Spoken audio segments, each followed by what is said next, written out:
네, 두 번째로는 저희 산업에 대한 이야기를 해보는 인더스트리 클럽 시간입니다. 오늘 함께 해주실 분은요, SK증권의 한승환 연구원님 모셨습니다.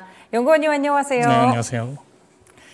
네, 오늘 연구원님과 함께 그러면 어떤 산업에 대한 이야기를 해볼지 뒤쪽 화면에서 주제 만나보시죠. 네, 조선업입니다. 2024년 전망, 높아진 기대치 그리고 견조한 내년 어떤 것일지 한번 저희가 들어가서 살펴보도록 하겠습니다. 네, 연구원님 사실 12월이 되기 전까지 조선주들이 하반기에 좀 조정을 많이 거쳤던 것 같습니다. 조선주에 대한 주가 흐름은 어떻게 보셨을까요? 일단 올해 조선주 주가 흐름부터 말씀드리자면은 일단 뭐 5월 초부터 시작해서 한 7월까지 급격한 상승세를 보이다가 네. 이제 8월부터 좀 강한 조정세가 나타났거든요. 그래서 뭐 전반적인 좀 코스피 지수 뭐 하락을 뭐 감안하더라도 네. 좀 상대적으로 강한 조정이었고요. 그에 대한 뭐 원인을 좀 말씀드리자면 뭐 물론 뭐 하나오션의 유상증자 영향이라든지 그렇죠. 네. 일부 조선소의 건조 지연 등에 따른 좀 컨센서스를 하회하는 실적 나타나면서 좀 주가 조정 영향도 있었지만 사실 그것보다는 가장 큰 이유는 이제 조선업 전반의 수주와 이제 실적 측면 두 가지 측면에서 이제 피크아웃 우려가 좀 많이 확대된 영향이라고 저는 판단을 하고 있습니다. 네, 그렇군요. 수주라든지 피크아웃 우려감들도 같이 좀 커졌다라는 말씀을 주셨는데요. 사실 올해 언론에서 좀 뉴스들이 나오는 플로우들을 보자면 이 조선 쪽에서 인력난 문제라든지 뭐 수급 문제들도 많이 보도가 됐던 것 같거든요. 현재 상황은 이쪽은 좀 어떤가요? 일단 올해 뭐 산업에서 예상을 했었던 이제 조선업 부족 인력이 한 14,000여 명 됐었는데 네.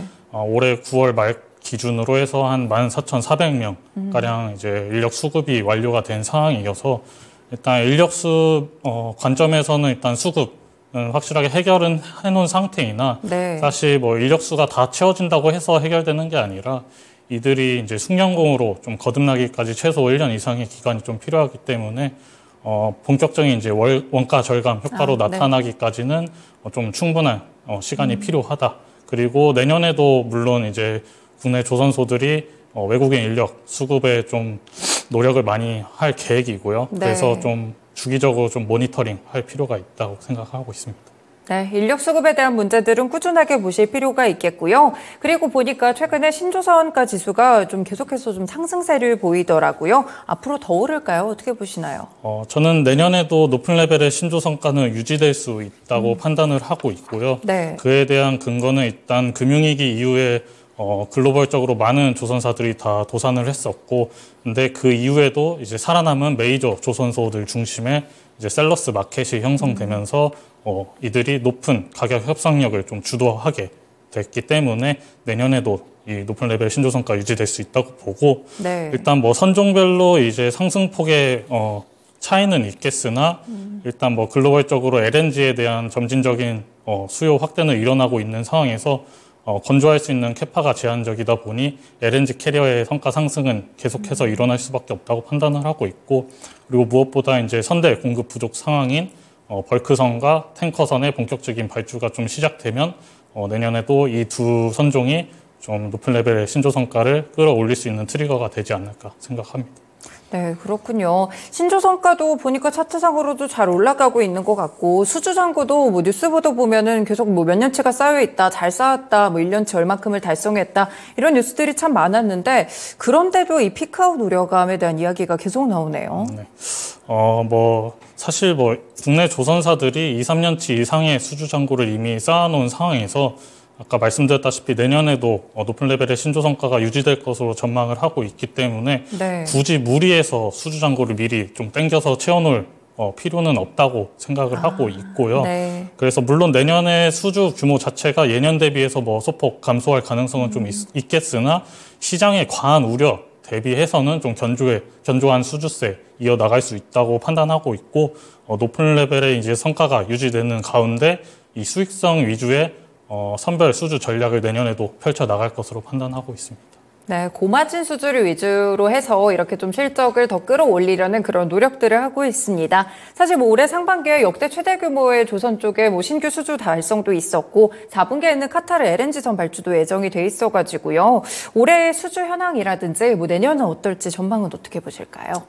일단 올해 수주 현황부터 정리해드리자면 올해 뭐 상반기에는 LNG 캐리어를 포함한 이제 고성가 선종 중심의 수주세를 많이 이어 나갔었고요. 네. 올해 하반기 뭐 최근 들어서는 차세대 에너지 운반선, 뭐 액화 이산화탄소 운반선이라든지 암모니아 운반선 같은 차세대 연료 운반선에 대한 수주가 좀 강하게 나타나고 있는 상황입니다.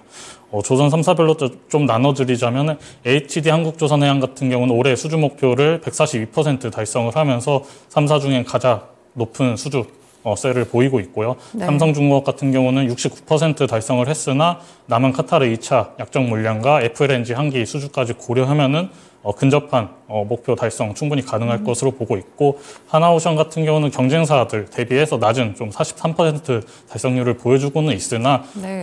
높은 레벨의 성과가 이제 내년에도 지속된다면 상대적으로 이제 도크 슬롯의 여유가 있다 보니 내년부터는 올해 대비해서 하나오션은 좀 강한 수주세를 충분히 기대할 수 있는 상황이 이루어졌다고 보시면 될 것 같고 네. 그리고 내년 수주 전망을 해보자면은 일단 내년에 일반 상선 중에 LNG 캐리어와 컨테이너선 같은 경우는 뭐 글로벌 병목 현상이라든지 러우 전쟁으로 인한 LNG 수요가 올라가면서 좀 이례적인 발주 규모가 많이 나왔었거든요. 그래서 네. 아무래도 올해 대비해서 좀 수주 규모의 감소는 좀 불가피할 것으로 예상을 하고 있습니다. 다만 이제 내년부터는 선대 공급 부족 상황인 이 원유 탱커의 본격적인 발주를 충분히 기대할 수가 있고요.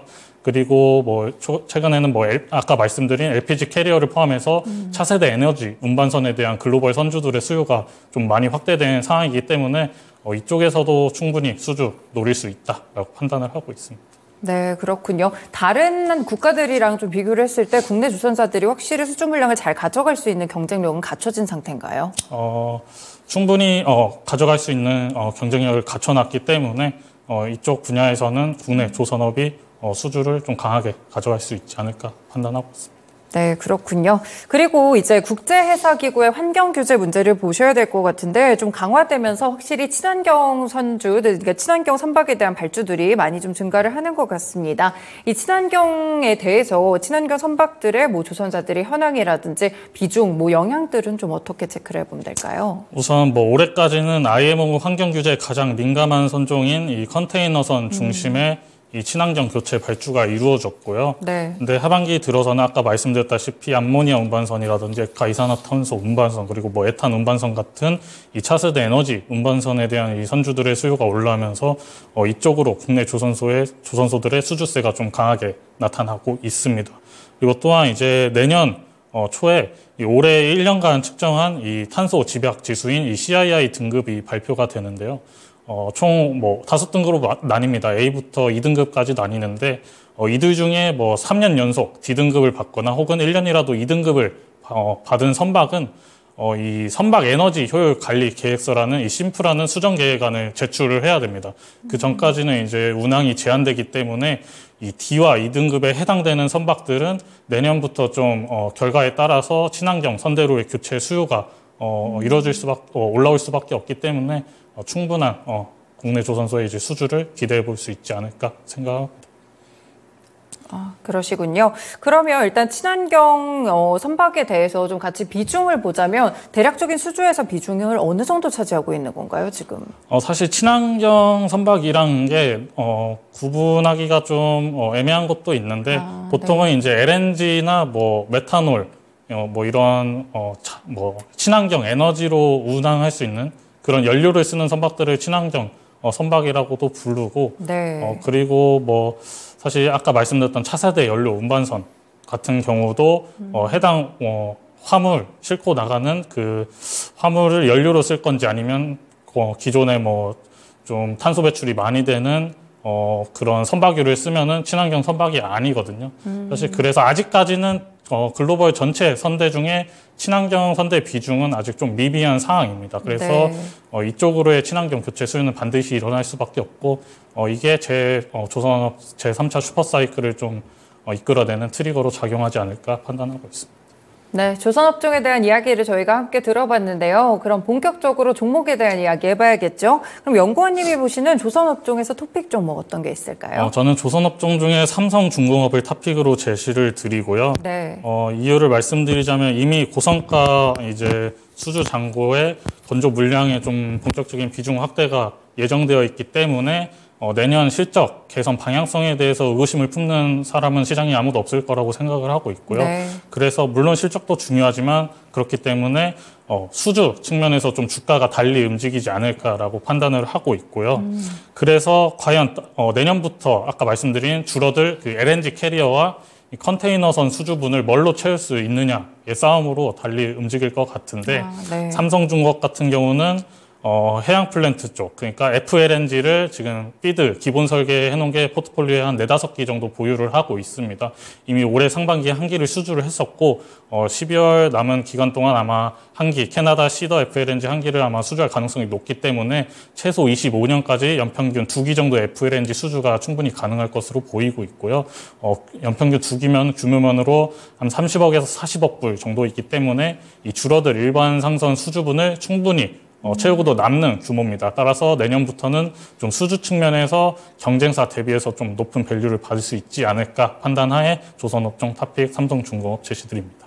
삼성중공업이 얼마 전에 그 선박결함 때문에 배상금 물어야 된다는 판결이 있어서 그날 급락을 좀 했던 것 같은데 네. 이런 이슈는 좀 제한적이라고 판단하시나요? 일단 뭐 런던 중재재판소에서 판결을 내린 거라 일단은 올해 4분기에 아마 손실 충당금을 영업에 따내서 설정을 하고 갈 수밖에 없다는 판단이고요.